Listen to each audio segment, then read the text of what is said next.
이혼하자고요? 좋아요. 얼씨구나 좋죠. 그 말 기다렸어요.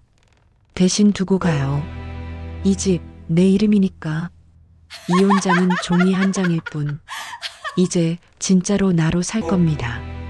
오늘 이야기를 시작하기 전에 잠깐 무료 버튼인 구독과 좋아요 누르시는 순간 여러분 인생에도 드라마 같은 대박 반전이 찾아옵니다.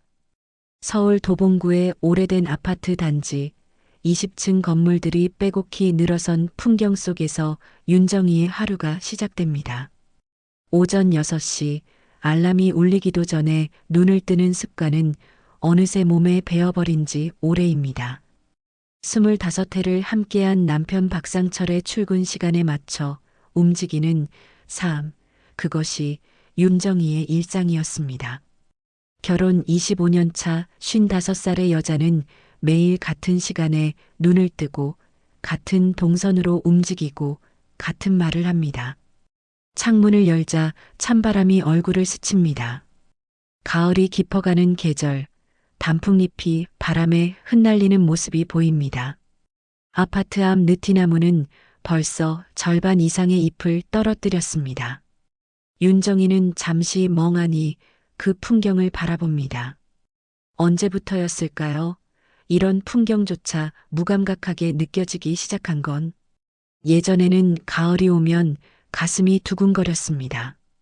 단풍을 보러 가고 싶고 그림을 그리고 싶었습니다. 하지만 지금은 그저 계절이 바뀌는구나 하는 생각뿐입니다. 생각할 시간은 없습니다.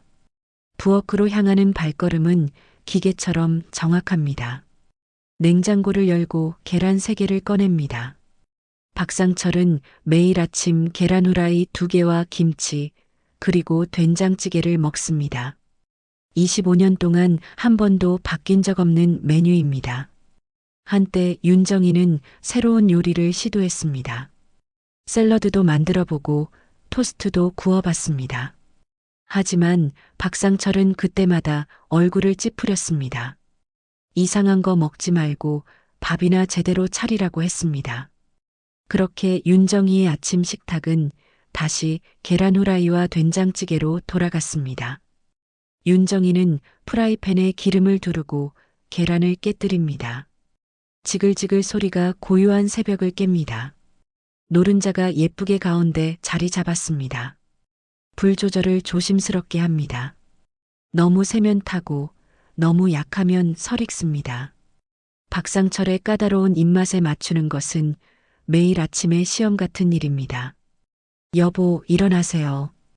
윤정희는 안방 문을 두드립니다. 대답이 없습니다. 다시 한 번 더 부르고 나서야 박상철의 퉁명스러운 목소리가 들려옵니다. 알았어. 시끄러워. 윤정희는 문을 닫고 다시 부엌으로 향합니다. 가슴 한편이 서늘해집니다. 언제부터 이렇게 말 한마디에도 날이 섰을까요? 식탁 위에 밥상을 차립니다.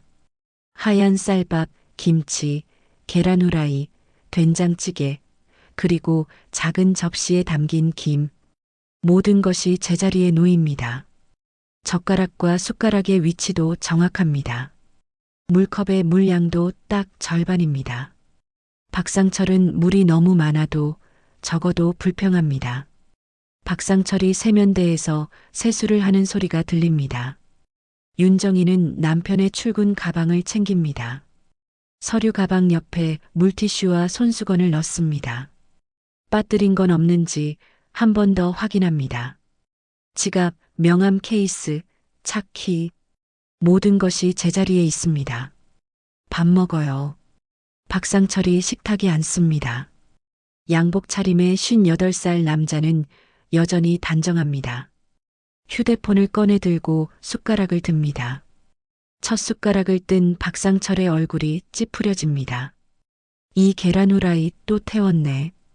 이런 것도 하나 제대로 못해? 윤정희는 계란 후라이를 내려다봅니다. 가장자리가 살짝 갈색으로 변한 게 보입니다. 어제는 너무 설익었다고 했고 그제는 노른자가 터졌다고 했습니다.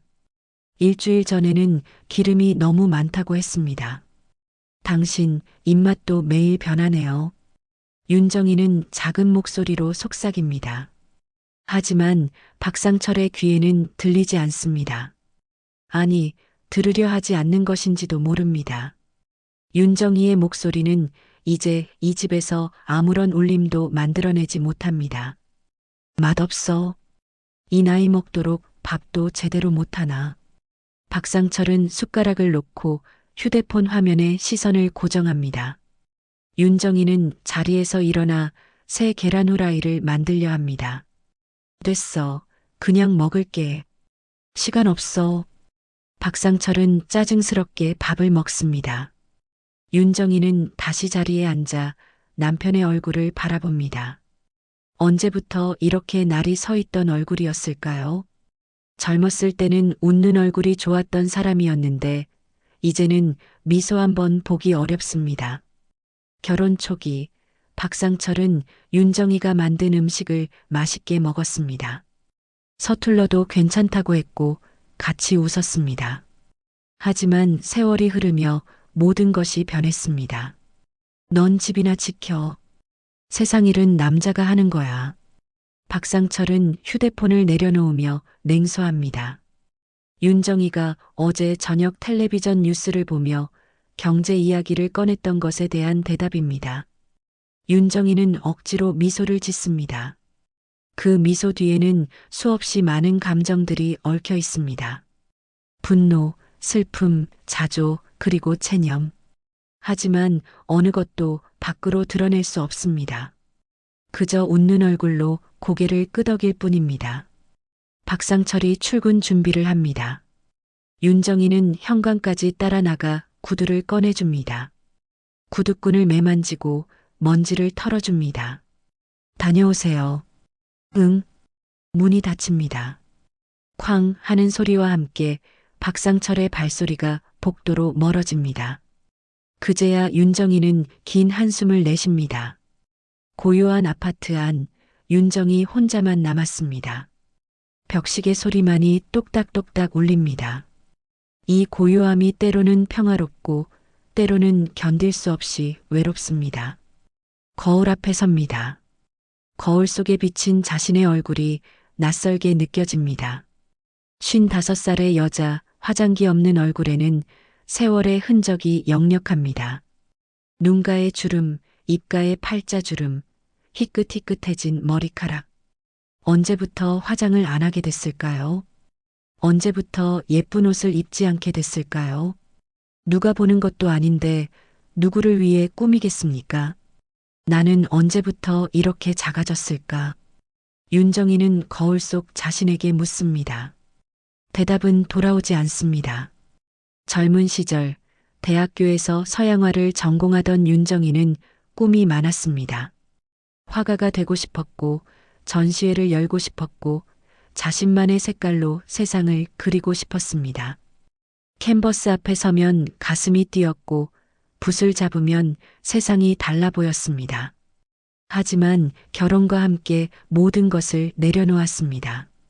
박상철은 말했습니다. 여자가 무슨 그림이냐고 집안 살림이나 잘하라고. 시어머니도 같은 말을 했습니다. 그림 그려서 돈이 되냐고 애나 잘 키우라고. 윤정이는 안방 옷장 깊숙한 곳에 숨겨둔 상자를 꺼냅니다. 먼지가 수북이 쌓인 상자를 열자 낡은 붓 몇 자루와 오래된 사진 한 장이 들어 있습니다. 대학교 동아리에서 찍은 사진, 웃고 있는 젊은 윤정이의 얼굴이 보입니다. 손에는 붓을 들고 있고 옆에는 친구 이서영이 서 있습니다. 둘 다 페인트가 묻은 작업복을 입고 환하게 웃고 있습니다.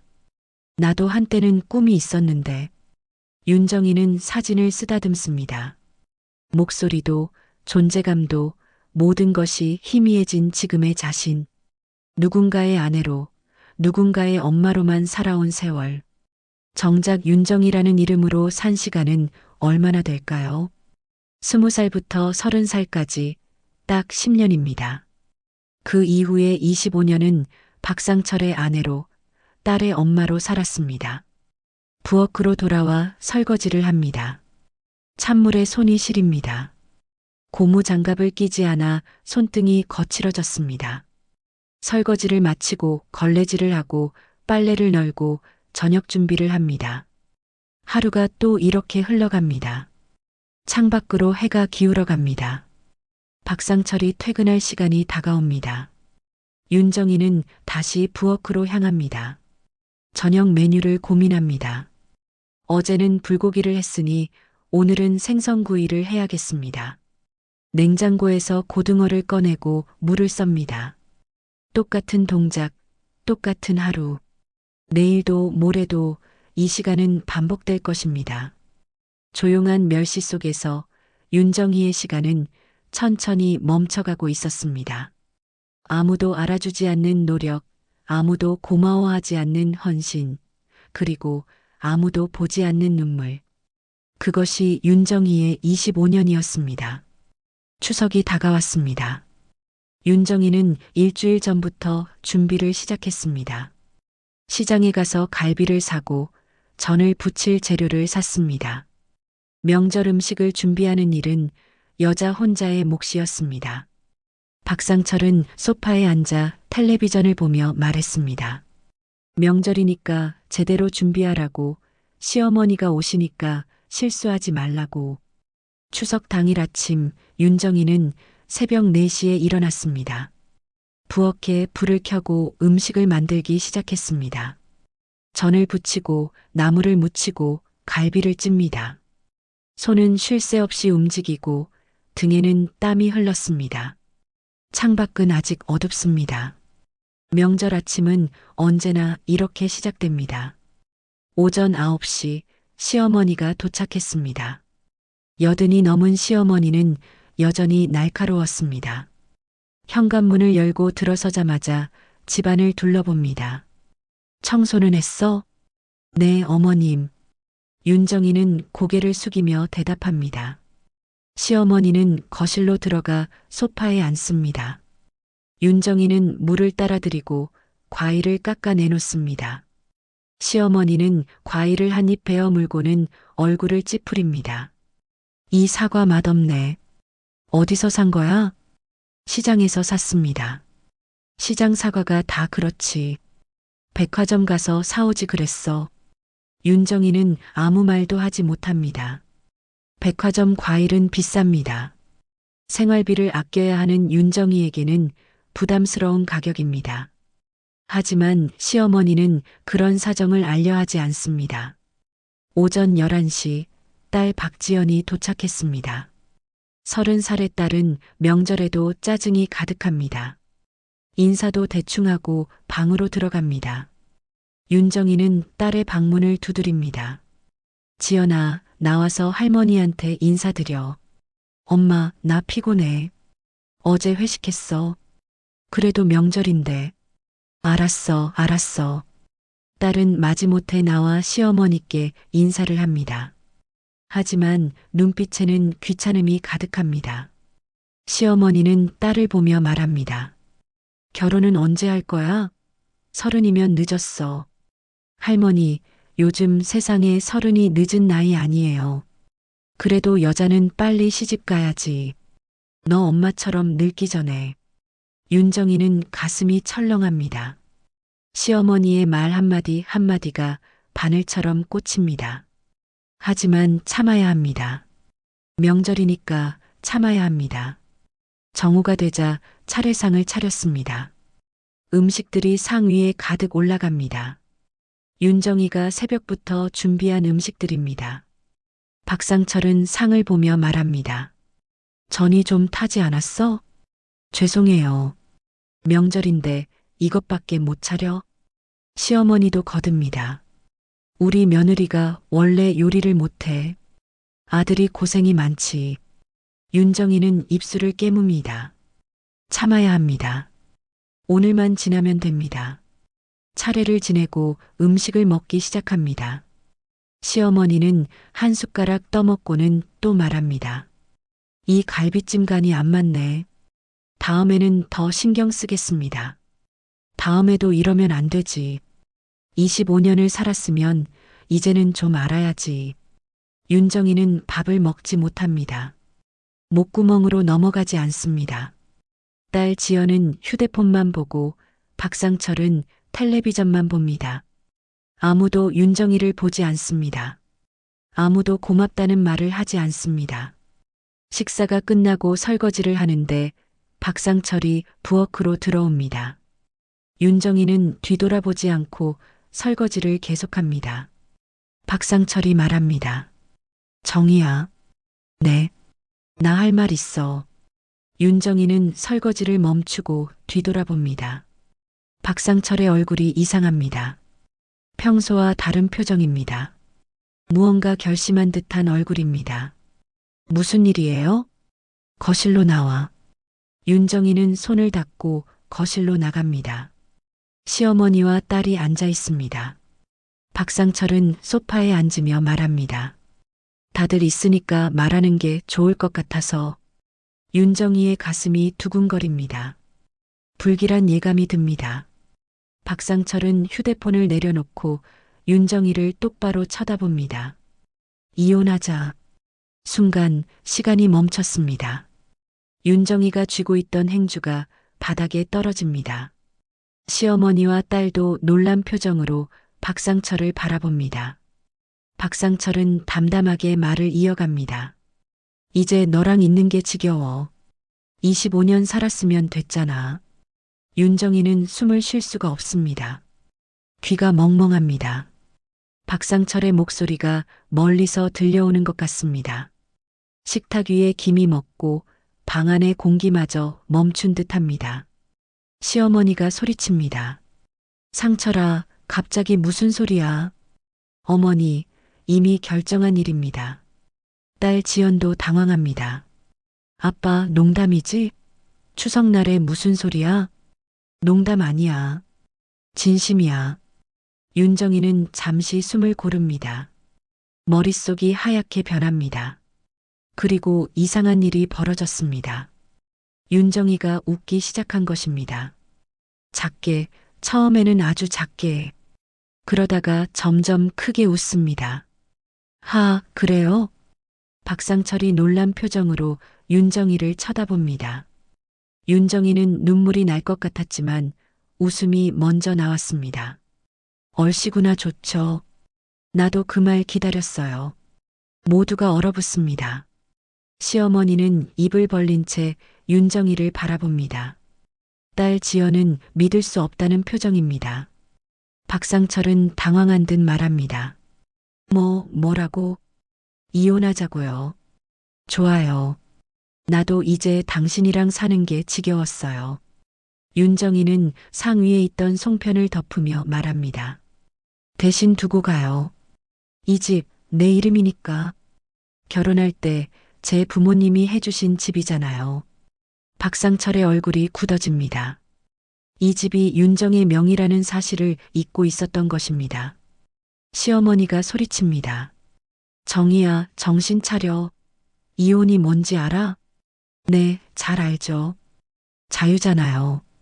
윤정이는 처음으로 시어머니에게 당당하게 대답합니다. 25년 만에 처음입니다. 시어머니는 말문이 막힙니다. 윤정이는 박상철을 보며 말합니다. 서류 준비해 오세요. 도장 찍어줄게요. 그날 밤 박상철은 정말로 이혼 서류를 가져왔습니다. 윤정이는 떨리는 손으로 서류를 받아들었습니다. 한 장 한 장 읽어 내려갑니다. 25년의 결혼이 종이 몇 장으로 정리되는 순간입니다. 윤정이는 도장을 꺼냅니다. 빨간 인주를 묻히고 서류 위에 꾹 누릅니다. 다 됐어요. 박상철은 서류를 받아들고 아무 말 없이 나갑니다. 문이 닫힙니다. 윤정이는 창문으로 다가갑니다. 창문 밖에는 추석 보름달이 환하게 떠 있습니다. 달빛이 윤정이의 얼굴을 비춥니다. 윤정이는 작게 속삭입니다. 그래, 이혼하자. 이제야 숨이 쉬어지네. 눈물이 흐릅니다. 슬픔인지 기쁨인지 안도인지 알 수 없는 눈물입니다. 하지만 가슴속 깊은 곳에서 무언가가 풀어지는 느낌입니다. 25년 동안 꽁꽁 묶여있던 무언가가 천천히 풀어지고 있었습니다. 윤정이는 보름달을 바라보며 생각합니다. 이제 시작이구나. 내 인생의 진짜 시작이. 이혼 서류에 도장을 찍은 지 사흘이 지났습니다. 박상철은 짐을 챙겨 집을 나갔습니다. 시어머니는 윤정이를 원망하는 눈빛으로 바라보다 아들을 따라갔습니다. 딸 지연은 아무 말 없이 자기 집으로 돌아갔습니다. 아파트에는 윤정이 혼자만 남았습니다. 고요했습니다. 25년 만에 처음 느껴보는 고요함입니다. 무섭기도 하고 또 이상하게 평화롭기도 합니다. 윤정이는 거실을 천천히 걸어 다닙니다. 이 집은 원래 윤정이의 것이었습니다. 결혼할 때 부모님이 마련해 주신 집입니다. 하지만 25년 동안 윤정이의 집이라고 느껴본 적이 없었습니다. 항상 박상철의 집, 시어머니가 드나드는 집, 그저 살림하는 공간일 뿐이었습니다. 윤정이는 방 하나하나를 둘러봅니다. 안방, 작은 방, 부엌, 거실. 이 공간들이 이제는 온전히 윤정이의 것입니다. 이상한 기분입니다. 자유롭지만 또 두렵습니다. 이제 무엇을 해야 할까요? 어떻게 살아야 할까요? 윤정이는 옷장을 엽니다. 25년 동안 모은 옷들이 가득합니다. 하지만 정작 윤정이가 좋아하는 옷은 하나도 없습니다. 모두 박상철이 고른 옷, 시어머니가 사준 옷, 명절에 입으라고 받은 옷들입니다. 윤정이는 그 옷들을 하나씩 꺼내 정리합니다. 기증할 것들을 골라냅니다. 이제는 윤정이가 좋아하는 옷을 입고 싶습니다. 옷장 깊숙한 곳에서 낡은 상자를 꺼냅니다. 먼지가 쌓인 상자를 열자 낡은 붓 몇 자루가 나옵니다. 25년 전 마지막으로 그림을 그렸던 붓들입니다. 붓끝은 굳어 있고 손잡이는 색이 바랬습니다. 상자 안에는 오래된 사진도 한 장 들어 있습니다. 대학교 미술 동아리에서 찍은 사진입니다. 페인트가 묻은 작업복을 입고 웃고 있는 젊은 윤정혜, 그리고 옆에 서 있는 친구 이서영의 모습이 보입니다. 서영이는 지금 뭘 하고 있을까? 윤정이는 사진을 쓰다듬습니다.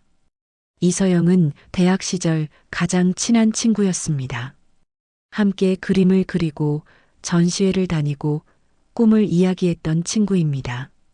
하지만 윤정이가 결혼하면서 연락이 끊겼습니다. 박상철이 친구 만나는 것을 좋아하지 않았고 윤정이도 점점 사람들과 멀어졌습니다. 그때 휴대폰이 울렸습니다. 모르는 번호입니다. 윤정이는 조심스럽게 전화를 받습니다. 여보세요? 정희야? 나야, 서영이. 윤정이는 깜짝 놀랐습니다. 이서영의 목소리입니다.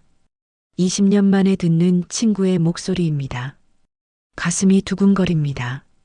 서영아, 어떻게? 지연이한테 연락받았어. 내가 이혼했다고. 윤정이는 말문이 막힙니다. 딸 지연이 이서영에게 연락했다니 놀라운 일입니다.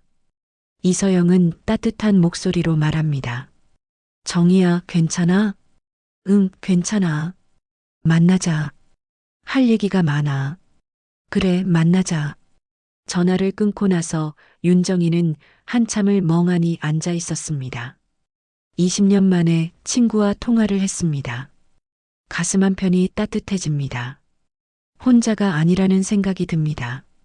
다음 날 윤정이는 이서영을 만나러 갔습니다.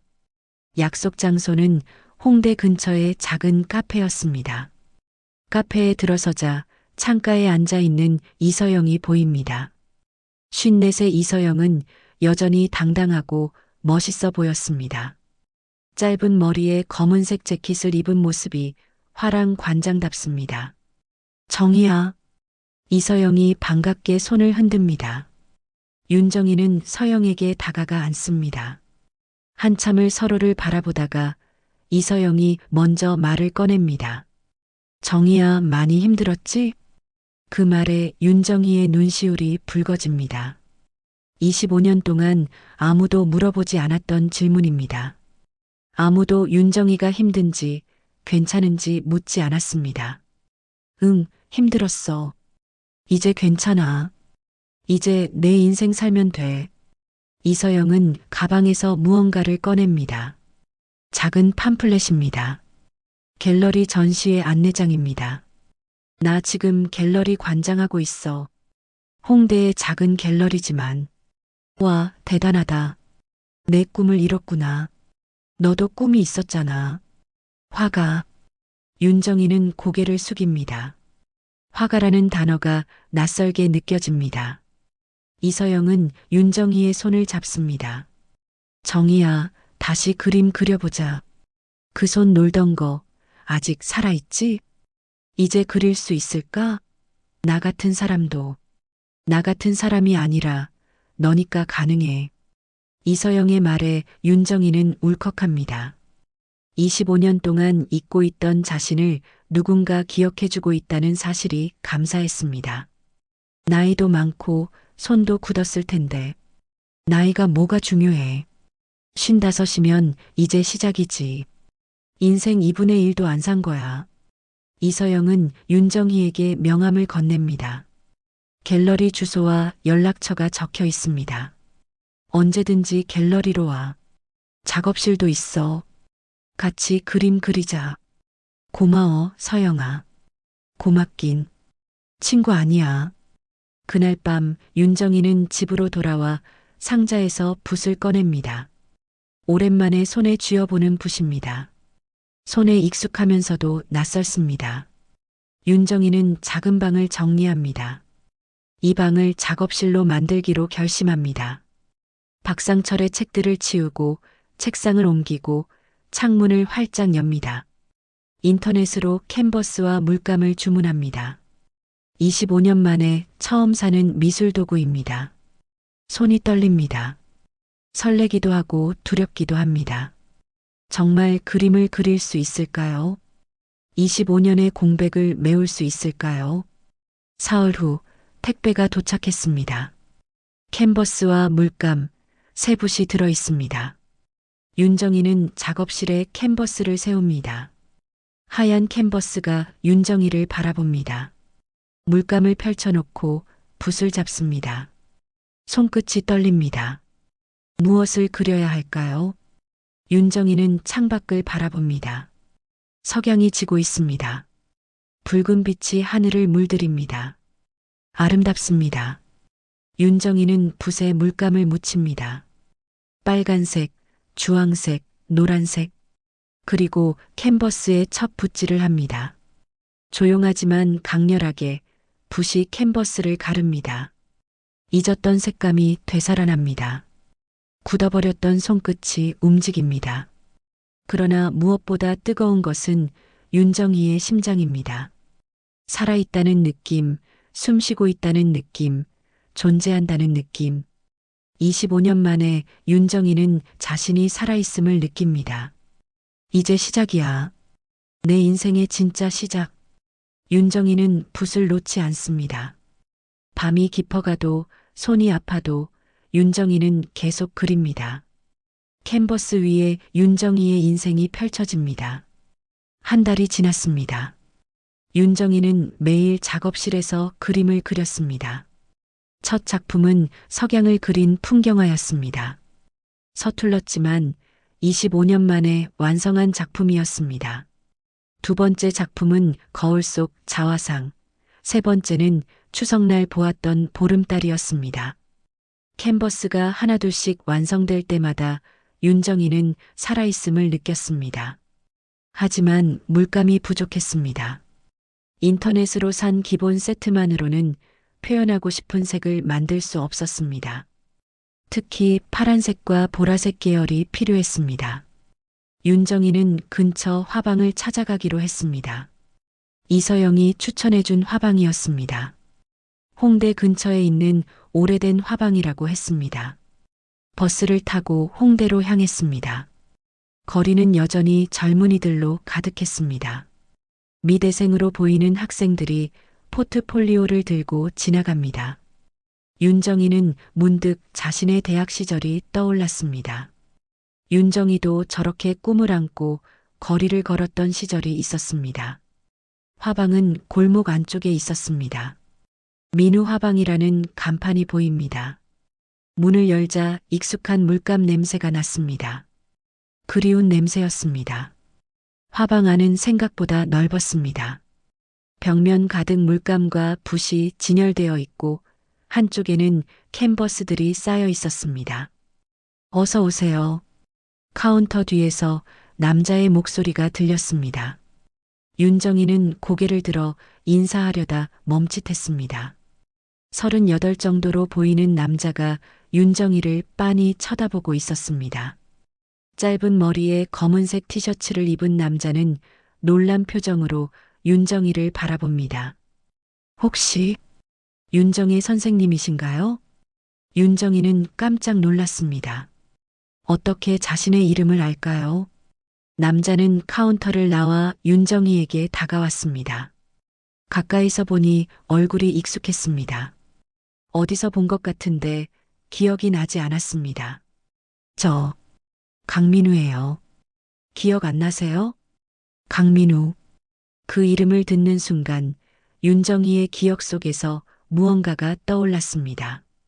18년 전 37살의 윤정이가 마지막으로 화방을 찾았을 때 그곳에서 아르바이트 하던 20살의 미대생, 수줍게 웃으며 물감을 포장해 주던 젊은이. 민우 씨? 네, 맞아요. 정말 선생님이시네요. 강민우의 얼굴에 환한 미소가 번졌습니다. 윤정이는 믿을 수 없었습니다. 18년 만에 재회였습니다. 당시 민우는 홍대 근처 화방에서 아르바이트를 하던 미대생이었습니다.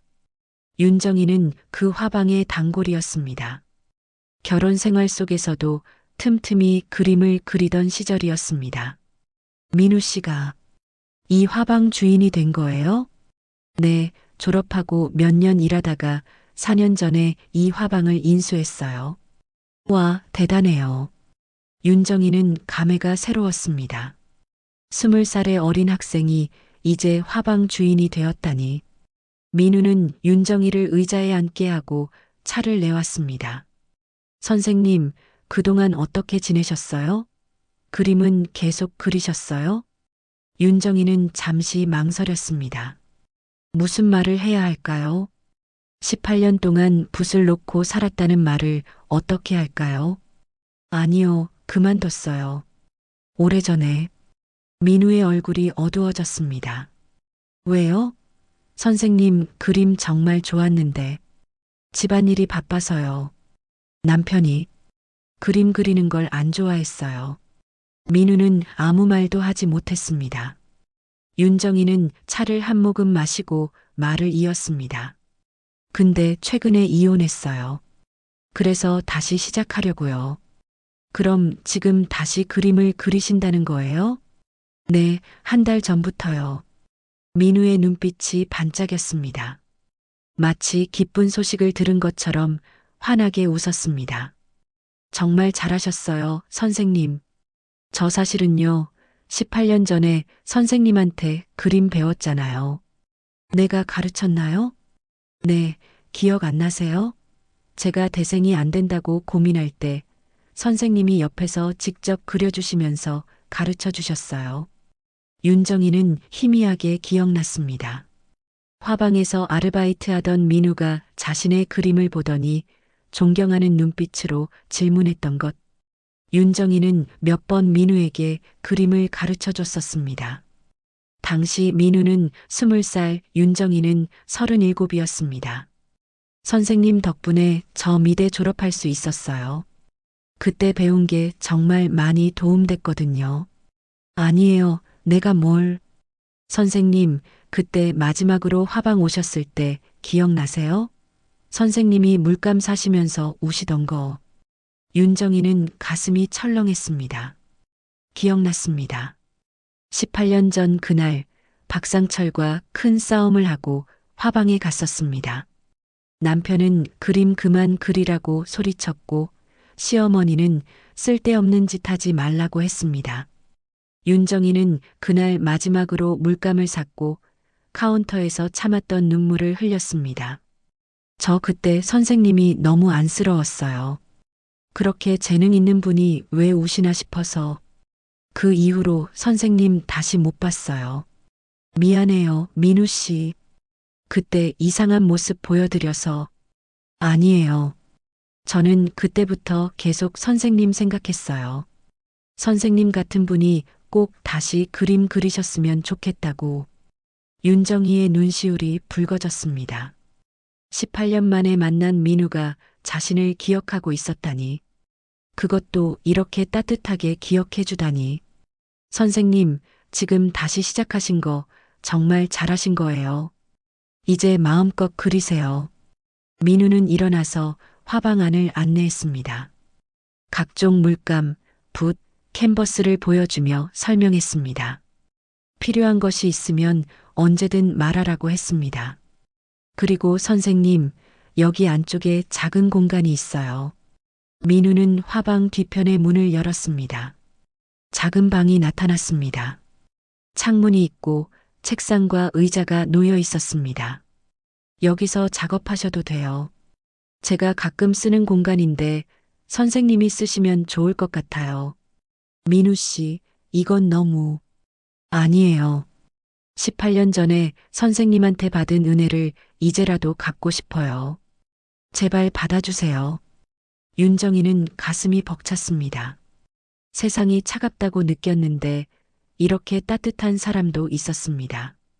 윤정이는 고개를 끄덕였습니다. 고마워요, 민우 씨. 천만에요, 선생님. 앞으로 자주 오세요. 제가 옆에서 응원할게요. 그날 윤정이는 필요한 물감을 샀습니다. 민우는 가격을 깎아주었고 붓도 몇 자루 덤으로 주었습니다. 집으로 돌아오는 길, 윤정이의 발걸음은 가벼웠습니다. 18년 만에 만난 인연, 그 인연이 윤정이를 응원해주고 있었습니다. 혼자가 아니라는 생각에 가슴이 따뜻해졌습니다. 그날 이후 윤정이는 민우의 화방을 자주 찾았습니다. 처음에는 일주일에 한두 번 정도 들렀습니다. 물감을 사거나 붓을 고르는 핑계로 화방에 들렀지만 사실은 민우와 이야기하고 싶었습니다. 민우는 언제나 반갑게 맞아주었습니다. 차를 내오고 윤정이의 그림 이야기를 들어주었습니다. 선생님, 오늘은 무슨 그림 그리세요? 요즘은 풍경화를 그리고 있어요.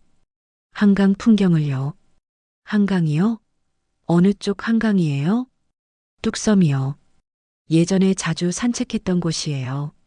민우는 고개를 끄덕이며 윤정이의 이야기에 귀 기울였습니다. 그렇게 한 달이 지났습니다. 어느새 윤정이는 일주일에 3번, 4번씩 화방을 찾게 되었습니다. 그리고 민우가 제안했던 뒤편의 작은 공간을 사용하기 시작했습니다. 작업실은 아담했습니다. 창문으로 햇빛이 잘 들어왔고 조용했습니다. 윤정이는 그곳에서 그림을 그렸습니다. 민우는 손님이 없을 때면 슬쩍 들어와 윤정이의 작업을 지켜봤습니다. 말없이 옆에 앉아 있다가 윤정이가 붓을 놓으면 따뜻한 차를 내왔습니다. 선생님, 이 부분 색감이 정말 좋아요. 그래요? 고민했던 부분인데. 네, 이 푸른색과 보라색이 어우러지는 게 마치 새벽 하늘 같아요. 민우의 칭찬은 진심이었습니다.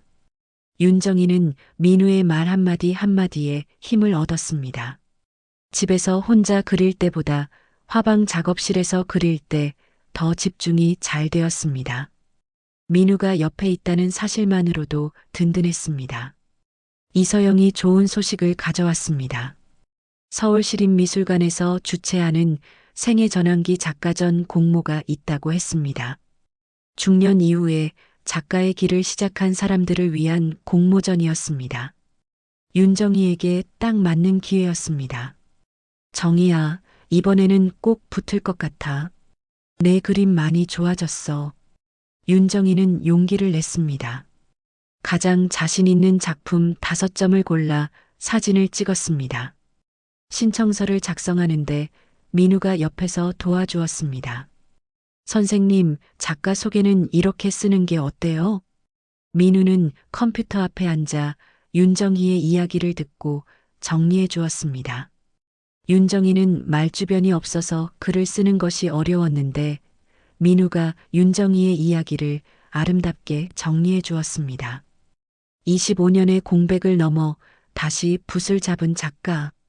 삶의 무게를 견디며 얻은 색채는 더욱 깊고 진실합니다. 윤정희는 민우가 써준 문장을 읽으며 눈물이 났습니다. 누군가 이렇게 자신을 이해해주고 표현해준다는 것이 감사했습니다. 민우 씨, 정말 고마워요. 모료 당연한 거죠. 서류를 제출하고 기다렸습니다. 결과는 한 달 후에 나온다고 했습니다. 그 한 달 동안 윤정희는 더욱 열심히 그림을 그렸습니다. 매일 화방 작업실에 나와 붓을 잡았습니다.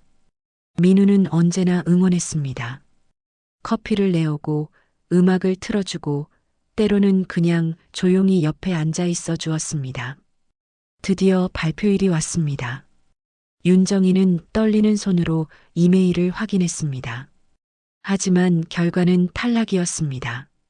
귀하의 열정에 감사드리나 이번 전시에는 선정되지 못했습니다. 짧은 문구만 있었습니다. 윤정희는 화면을 멍하니 바라봤습니다. 민우가 작업실 문을 두드렸습니다. 선생님, 결과 나왔어요? 윤정희는 고개를 끄덕였습니다.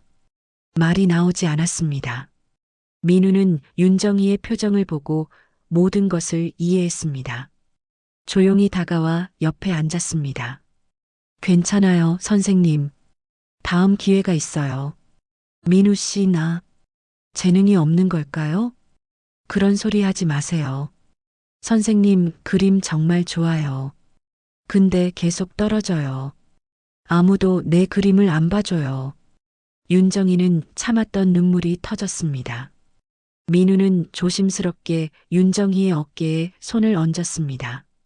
선생님, 전 선생님 그림이 최고라고 생각해요. 심사위원들이 몰라보는 거예요. 윤정희는 고개를 숙인 채 울었습니다. 민우는 말없이 옆에 앉아 있었습니다. 한참을 그렇게 있다가 윤정희가 울음을 그쳤을 때 민우가 말했습니다. 선생님, 오늘 저녁 같이 먹어요. 기분 전환 좀 하시죠. 민우 씨도 바쁠 텐데. 아니에요. 오늘 화방 일찍 닫을게요. 민우는 화방 문을 닫고 윤정희와 함께 나왔습니다. 근처 조용한 식당으로 갔습니다. 창가 자리에 앉아 저녁을 먹었습니다. 민우는 계속 윤정희를 격려했습니다. 선생님, 포기하지 마세요. 전 선생님을 믿어요. 식사를 마치고 거리를 걷는데 갤러리 하나가 보였습니다. 이서영의 갤러리였습니다. 창문으로 안을 들여다보니 전시회가 열리고 있었습니다. 윤정희는 문득 들어가고 싶었습니다. 민우 씨, 잠깐 들어가 볼까요? 둘은 갤러리 안으로 들어갔습니다. 벽에 여러 작품들이 걸려 있었습니다. 사람들이 작품을 감상하고 있었습니다. 윤정희는 한 작품 한 작품 천천히 감상했습니다. 민우도 옆에서 함께 봤습니다. 그때였습니다. 갤러리 입구 쪽에서 익숙한 목소리가 들렸습니다. 윤정희는 돌아봤습니다. 박상철이었습니다. 박상철은 누군가와 함께 갤러리에 들어오다가 윤정희를 발견했습니다. 정혜? 윤정희는 얼어붙었습니다. 박상철은 윤정희에게 다가왔습니다. 옆에는 젊은 여자가 서 있었습니다. 30대 초반으로 보이는 여자는 박상철의 팔짱을 끼고 있었습니다. 여기서 뭐해? 그림 보러 왔어? 박상철은 비웃듯이 말했습니다. 윤정희는 아무 말도 할 수 없었습니다. 박상철은 윤정희를 위아래로 훑어봤습니다. 넌 아직도 그런 헛짓을 해? 이 나이에 예술인이 뭐니? 당신이 무슨 상관이에요? 윤정이는 간신히 말했습니다. 하지만 목소리가 떨렸습니다. 박상철은 코웃음을 쳤습니다. 그림 그려서 뭐하게? 돈이나 되나? 나이 처먹고 철없이. 윤정이는 가슴이 무너지는 것 같았습니다. 주변 사람들이 쳐다봤습니다. 박상철 옆에 여자가 속삭였습니다. 오빠 그만해요. 사람들이 봐요. 알았어. 박상철은 윤정이를 한 번 더 쳐다보고는 여자와 함께 갤러리를 나갔습니다. 윤정이는 그 자리에 서서 움직일 수 없었습니다. 다리가 후들거렸습니다. 눈물이 나올 것 같았습니다. 선생님, 민우가 윤정이의 팔을 잡았습니다. 윤정이는 민우를 돌아봤습니다. 민우의 눈빛은 따뜻했습니다. 괜찮아요. 저 사람 말은 신경 쓰지 마세요. 민우 씨, 선생님 나가요. 여기 있기 힘드시죠? 민우는 윤정이를 부축해서 갤러리 밖으로 나왔습니다. 밤 공기가 차가웠습니다. 윤정이는 심호흡을 했습니다. 민우는 윤정이 옆에 서서 기다렸습니다. 선생님, 세상이 뭐라 해도 전 선생님 그림이 최고예요. 민우는 윤정이를 똑바로 쳐다보며 말했습니다. 공모전 떨어진 것도 저 사람이 뭐라고 한 것도 다 상관없어요. 선생님은 정말 훌륭한 작가예요. 제가 옆에 있을게요. 계속 응원할게요. 윤정이의 눈에서 눈물이 흘렀습니다. 하지만 이번에는 슬픔의 눈물이 아니었습니다. 고마움의 눈물이었습니다. 누군가 자신을 이렇게 믿어준다는 것이, 이렇게 옆에 있어준다는 것이 감사했습니다. 고마워요, 민우 씨. 정말 고마워요. 민우는 조용히 미소 지었습니다. 그날 밤 두 사람은 오래도록 거리를 걸었습니다. 말은 많지 않았지만 서로의 존재가 위로가 되었습니다. 윤정이는 느꼈습니다. 민우가 단순한 응원자가 아니라는 것을, 마음속 깊은 곳에서 무언가 조용히 싹트고 있다는 것을. 그날 이후 윤정이와 민우는 더 자주 만났습니다. 처음에는 화방에서만 만났지만 점차 밖에서도 만나게 되었습니다. 민우가 먼저 제안했습니다. 선생님, 이번 주말에 국립현대미술관 가실래요? 좋은 전시하던데요. 윤정이는 잠시 망설였습니다. 화방에서 만나는 것과 밖에서 만나는 것은 다른 의미처럼 느껴졌습니다. 하지만 거절할 이유가 없었습니다. 윤정이도 전시회를 보고 싶었습니다. 그래요, 좋아요. 토요일 오전 두 사람은 국립현대미술관에서 만났습니다. 가을 햇살이 따스했습니다. 민우는 검은색 재킷을 입고 나왔습니다. 윤정이는 오랜만에 화장을 했습니다. 거울을 보며 몇 번이나 고민했습니다. 너무 진하지 않게, 하지만 너무 초라하지도 않게. 선생님, 오늘 예쁘세요. 민우의 말에 윤정이는 얼굴이 붉어졌습니다. 언제부터 이런 말을 들어본 적이 없었습니다.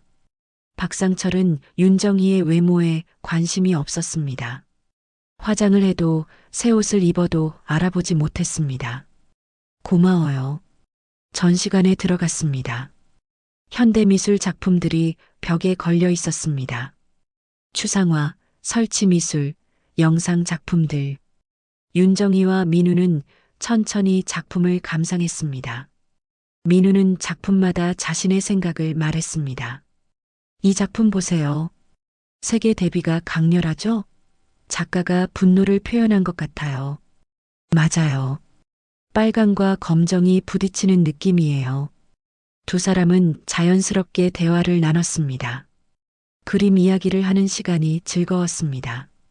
박상철과는 이런 대화를 나눠본 적이 없었습니다. 박상철은 미술에 관심이 없었고 윤정이의 그림 이야기를 듣는 것을 지루해했습니다. 전시를 다 보고 나와 미술관 카페에 앉았습니다. 창밖으로 서울 풍경이 보였습니다. 민우가 커피를 주문하고 돌아왔습니다. 선생님, 오늘 전시 어땠어요? 좋았어요. 오랜만에 이렇게 천천히 작품 봤어요. 저도 좋았어요. 선생님이랑 같이 보니까 더 좋았어요. 민우의 눈빛이 따뜻했습니다. 윤정이는 가슴이 두근거렸습니다. 이런 감정은 처음이었습니다. 아니, 정확히는 너무 오래전에 느껴본 감정이었습니다. 첫사랑의 설렘 같은 것. 하지만 윤정이는 55이었습니다. 이제 설렘을 느낄 나이가 아니라고 생각했습니다. 그날 이후로 두 사람은 매주 주말마다 만났습니다. 미술관도 가고 갤러리도 다녔습니다. 한강을 걸으며 이야기를 나누기도 했습니다. 민우는 자신의 이야기를 많이 했습니다. 미대 시절 이야기, 화방을 인수하게 된 이야기, 그림을 그리고 싶었지만 현실적인 이유로 포기한 이야기. 전 사실 작가가 되고 싶었어요. 근데 집안 형편이 어려워서 화방 일을 시작했죠. 그랬구나. 아쉬웠겠어요.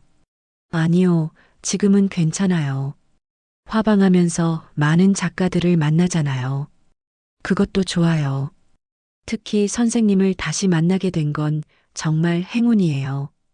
윤정이는 민우의 말에 가슴이 뭉클했습니다. 민우는 윤정이를 특별하게 대했습니다. 존중하고 응원하고 이해해 주었습니다. 박상철과는 너무 달랐습니다. 한 달이 지났습니다. 윤정이는 민우에게 점점 끌리고 있었습니다. 하지만 두려웠습니다. 나이 차이가 17살이나 났습니다. 세상 사람들이 뭐라고 할까요?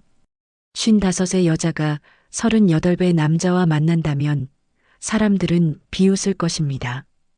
어느 날 저녁 민우의 화방에서 그림을 그리고 있는데 민우가 작업실로 들어왔습니다. 손에 따뜻한 차를 들고 있었습니다. 선생님, 차 드세요. 고마워요. 민우는 윤정이 옆에 앉았습니다. 캔버스를 바라보며 말했습니다. 선생님, 요즘 그림이 정말 좋아졌어요. 색감도 깊어지고 감정도 더 풍부해진 것 같아요. 그래요? 다행이에요. 선생님, 저 할 말이 있어요. 민우의 목소리가 떨렸습니다. 윤정이는 민우를 바라봤습니다. 민우는 심호흡을 하고 말했습니다. 저 선생님을 좋아해요. 윤정이는 숨이 멎는 것 같았습니다. 민우는 계속 말했습니다. 18년 전부터 좋아했어요. 그때 선생님이 그림 그리는 모습이 정말 아름다웠어요. 전 20살이었고 선생님은 37이셨죠. 나이 차이도 많고 선생님은 결혼하신 분이었으니까 그냥 마음에만 담아뒀어요. 윤정이는 아무 말도 할 수 없었습니다.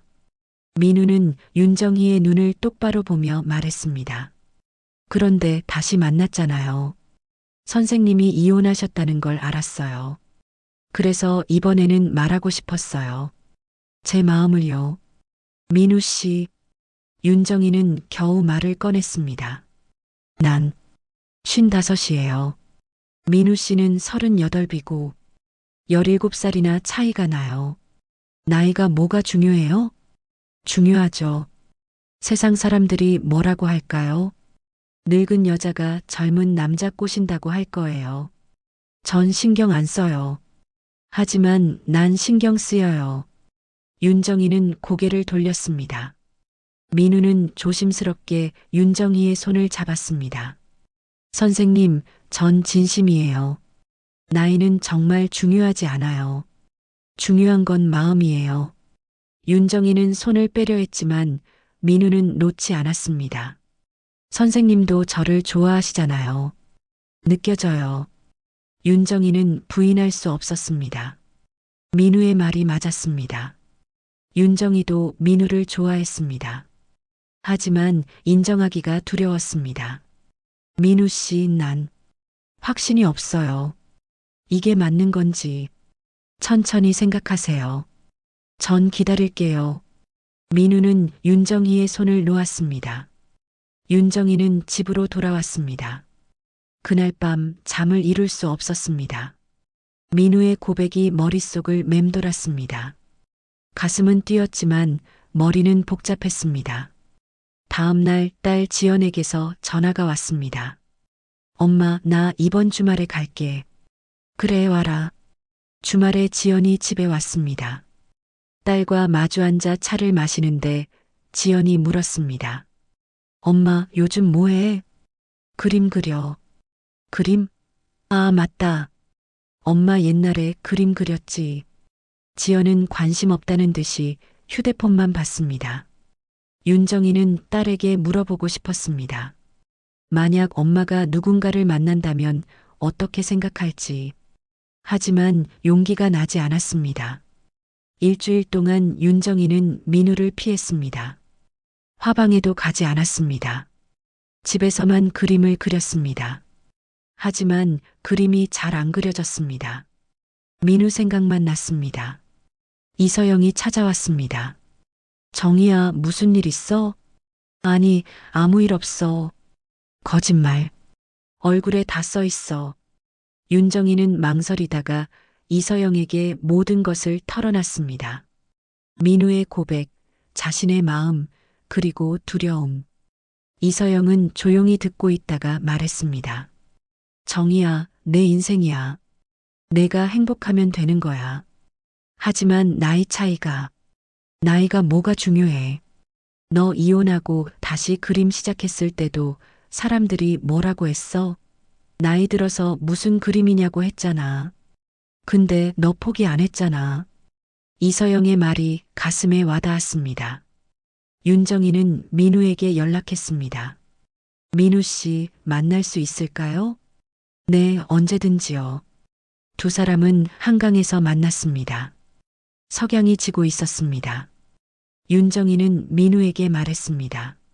민우 씨, 난 아직도 확신이 없어요. 하지만 시도는 해보고 싶어요. 민우의 얼굴에 미소가 번졌습니다. 고마워요, 선생님. 그리고 이제 선생님이라고 부르지 말아요. 이름으로 불러요. 정희 씨. 민우가 윤정이의 이름을 불렀습니다. 윤정이는 가슴이 따뜻해졌습니다. 두 사람은 석양을 바라보며 나란히 섰습니다. 여전히 두려움은 있었지만 민우 곁에 있으니 용기가 났습니다. 윤정이의 그림은 그날 이후 더욱 깊어졌습니다. 사랑이 색으로 스며들었습니다. 민우와 함께한 두 달이 흘렀습니다. 윤정이는 매일 그림을 그렸습니다. 사랑이 담긴 그림은 달랐습니다. 색이 더욱 선명했고 감정이 더욱 풍부했습니다. 민우는 변함없이 윤정의 곁을 지켰습니다. 작업실에서 함께 시간을 보내고 주말이면 전시회를 다녔습니다. 두 사람의 관계는 조용하지만 깊어져 갔습니다. 어느 날 오후 이메일 한 통이 도착했습니다. 윤정이는 화면을 보고 숨을 멈췄습니다. 대한민국 미술대전 본선 진출 통보였습니다. 손이 떨렸습니다. 몇 번이나 탈락했던 공모전, 그 어떤 곳에서도 인정받지 못했던 윤정이의 그림이 드디어 선택받은 것입니다. 민우 씨, 윤정이는 화방으로 달려갔습니다. 민우는 손님 응대를 하고 있었습니다. 윤정이의 표정을 보고 손님에게 양해를 구하고 다가왔습니다. 무슨 일이에요? 붙었어요. 미술대전 본선이요. 민우의 얼굴에 환한 미소가 번졌습니다. 윤정이를 와락 껴안았습니다. 손님들이 쳐다봤지만 두 사람은 신경 쓰지 않았습니다. 정희 씨, 정말 축하해요. 제가 뭐라고 했죠? 꼭 될 거라고 했잖아요. 민우 씨 덕분이에요. 민우 씨가 없었으면 포기했을 거예요. 아니에요. 정희 씨 실력이에요. 그날 저녁 이서영도 소식을 듣고 달려왔습니다. 셋이서 조촐하게 축하 자리를 가졌습니다. 이서영이 말했습니다. 정희야, 그리고 내 갤러리에서 개인전 해보는 게 어때? 개인전? 응, 내 작품 충분히 모였잖아. 초대전 형식으로 한번 해보자. 윤정이는 믿을 수 없었습니다. 개인전이라니. 꿈꿔왔던 일이었습니다. 민우가 윤정희의 손을 잡았습니다. 정희 씨 하세요. 정말 잘하실 거예요. 그래, 나 해볼게. 한 달 동안 준비했습니다. 작품을 선별하고 액자를 맞추고 전시 제목을 정했습니다. 전시 제목은 늦게 핀 꽃으로 정했습니다. 윤정희의 인생을 담은 제목이었습니다. 민우는 전시 준비를 모두 도와주었습니다. 액자를 나르고 작품을 꺼는 것까지 함께 했습니다. 드디어 전시 오픈 날이 왔습니다. 이서영의 갤러리는 사람들로 가득 찼습니다. 미술대전 본선 진출 소식 때문에 언론에서도 관심을 보였습니다. 기자들이 와서 사진을 찍고 인터뷰를 요청했습니다. 55의 나이에 다시 시작하신 이유가 뭔가요? 이혼 후에 저를 찾고 싶었습니다. 25년 동안 잊고 살았던 제 꿈을요. 윤정희는 당당하게 대답했습니다. 예전의 윤정희가 아니었습니다. 갤러리 안은 하얀 조명으로 밝았습니다. 벽에는 윤정희의 그림들이 걸려 있었습니다. 석양 풍경, 한강의 아침, 그리고 거울 속 자화상. 모든 작품에는 윤정희의 삶이 담겨 있었습니다. 사람들이 작품을 감상했습니다. 칭찬의 말들이 들렸습니다. 색감이 정말 깊네요. 감정이 느껴져요. 윤정희는 민우와 나란히 서서 사람들을 바라봤습니다. 민우가 속삭였습니다. 정희 씨, 정말 자랑스러워요. 민우 씨도요. 민우 씨가 없었으면 여기까지 못 왔어요. 그때였습니다. 갤러리 문이 열리며 익숙한 사람이 들어왔습니다. 박상철이었습니다. 양복을 차려입은 박상철은 갤러리 안을 둘러보다가 윤정희를 발견했습니다.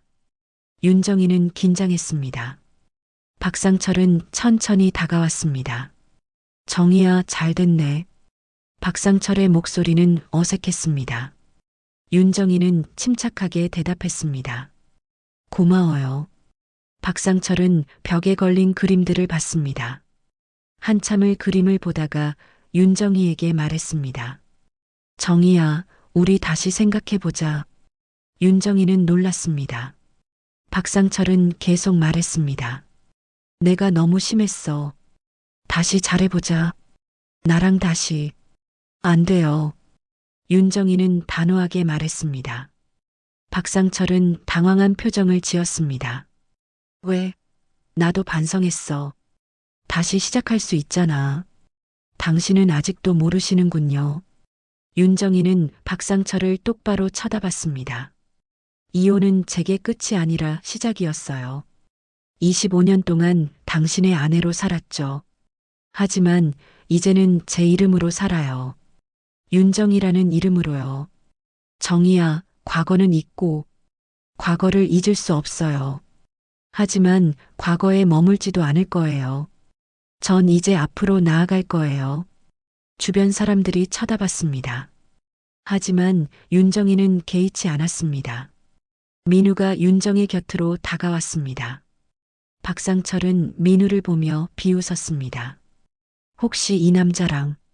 네, 맞아요. 윤정희는 당당하게 대답했습니다. 박상철의 얼굴이 굳었습니다. 나이도 어린애랑? 정신 차려, 정희야. 정신 차린 건 저예요. 당신이야말로 정신 차리세요. 윤정희는 더 이상 말하지 않았습니다. 박상철은 한참을 서 있다가 갤러리를 나갔습니다. 문이 닫히고 조용한 박수가 들렸습니다. 이서영이 박수를 치기 시작했고 사람들도 따라 박수를 쳤습니다.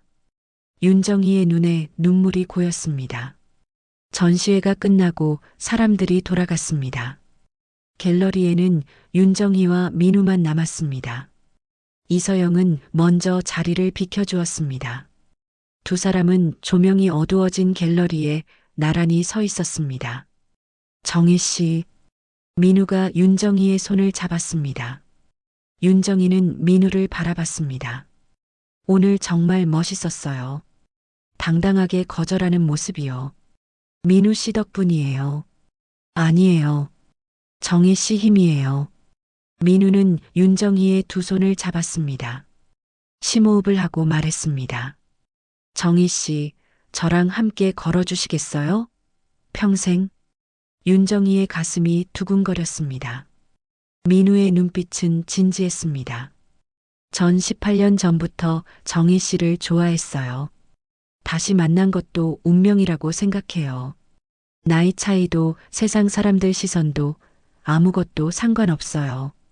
전 정희 씨와 함께하고 싶어요. 윤정희의 눈에서 눈물이 흘렀습니다. 이번에는 기쁨의 눈물이었습니다. 민우 씨, 나도 좋아해요. 정말 많이. 민우가 윤정희를 껴안았습니다. 갤러리 조명이 하나둘 꺼지고 창밖 가로등 불빛만이 들어왔습니다. 두 사람은 오랫동안 그렇게 서 있었습니다. 벽에 걸린 그림들이 두 사람을 지켜봤습니다. 윤정희의 인생이 담긴 그림들, 고통도 슬픔도 그리고 이제는 사랑도 담긴 그림들. 민우 씨 고마워요. 내 곁에 있어줘서. 전 정혜 씨 곁에 계속 있을 거예요. 평생. 두 사람은 손을 꼭 잡았습니다. 창밖으로 보름달이 떠올랐습니다. 추석날 이혼서에 도장을 찍던 그날의 보름달과 같은 달입니다. 하지만 의미는 완전히 달랐습니다. 그날의 달은 끝을 의미했지만 오늘의 달은 시작을 의미했습니다. 새로운 사랑의 시작, 새로운 인생의 시작. 윤정희는 창밖 달을 보며 생각했습니다. 인생은 언제든 다시 시작할 수 있다고. 55이라는 나이도 25년의 결혼 생활도 모든 것이 장애물이 아니라 밑거름이었다고. 그 모든 시간이 있었기에 지금의 윤정희가 있고 민우와의 사랑도 가능했습니다. 민우 씨, 우리 앞으로 어떻게 될까요? 좋은 일만 있을 거예요. 우리 함께니까요. 민우의 대답은 간단했지만 확신에 차 있었습니다. 윤정희는 미소 지었습니다. 이제는 두렵지 않았습니다. 민우와 함께라면 어떤 일도 이겨낼 수 있을 것 같았습니다. 전시회가 끝난 지 일주일이 지났습니다. 윤정희의 작품은 미술계에서 화제가 되었습니다. 신문에 기사가 실렸습니다. 55세 다시 시작한 화가 윤정희의 인생화 방송국에서도 인터뷰 요청이 들어왔습니다. 윤정희는 모든 제안을 차근차근 받아들였습니다. 더 이상 두렵지 않았습니다. 미술대전 시상식 날이 다가왔습니다. 본선에 진출한 작가들이 모두 모였습니다. 윤정희는 검은색 원피스를 입고 나왔습니다. 민우가 함께 갔습니다. 손을 꼭 잡고 시상식장으로 들어갔습니다. 사람들의 시선이 느껴졌습니다. 나이 차이가 많은 두 사람을 신기하게 쳐다보는 사람들도 있었습니다. 하지만 윤정희는 개의치 않았습니다. 시상식이 시작되었습니다. 여러 부문의 상이 발표되었습니다. 윤정희는 떨리는 마음으로 기다렸습니다. 민우가 윤정희의 손을 꼭 잡아주었습니다. 드디어 특별상 발표가 시작되었습니다. 생애전환기 특별상은 윤정희 작가님입니다. 박수가 터져 나왔습니다. 윤정희는 믿을 수 없었습니다. 상을 받다니. 민우가 윤정희를 껴안았습니다. 축하해요, 정희 씨. 윤정희는 단상으로 올라갔습니다. 트로피를 받고 상장을 받았습니다. 손이 떨렸습니다. 사회자가 소감을 말해달라고 했습니다. 윤정희는 마이크 앞에 섰습니다. 수백 명의 사람들이 윤정희를 바라보고 있었습니다. 안녕하세요, 윤정희입니다. 윤정희의 목소리가 울렸습니다. 심호흡을 하고 말을 이었습니다. 저는 55살입니다. 1년 전까지만 해도 저는 누군가의 아내였고 누군가의 엄마였습니다. 하지만 제 이름으로 사는 시간은 없었습니다. 25년 동안 꿈을 접고 살았습니다. 사람들이 조용히 귀를 기울였습니다. 윤정희는 계속 말했습니다. 이혼 후에 저는 처음으로 제 인생을 시작했습니다. 늦었다고 생각했습니다. 55이면 인생의 반은 넘었다고 생각했죠. 하지만 붓을 잡는 순간 깨달았습니다. 지금이 가장 빠른 순간이라는 것을요. 객석 어디선가 박수 소리가 들렸습니다. 윤정이는 민우를 찾았습니다. 민우가 환하게 웃으며 박수를 치고 있었습니다. 이 상을 받기까지 많은 분들이 도와주셨습니다. 친구 이서영 씨, 그리고 윤정이는 잠시 망설였습니다. 그리고 용기를 냈습니다. 제 옆에서 응원해준 강민우 씨에게 감사드립니다. 객석에서 웅성거림이 들렸습니다. 윤정이는 당당하게 말을 이었습니다. 저는 오늘부터 제 이름으로 살아갑니다. 윤정이라는 이름으로요. 그리고 윤정이는 민우를 똑바로 쳐다보며 말했습니다. 사랑도 다시 시작합니다. 나이가 많다고 늦었다고 생각했지만 사랑에는 나이가 없더군요.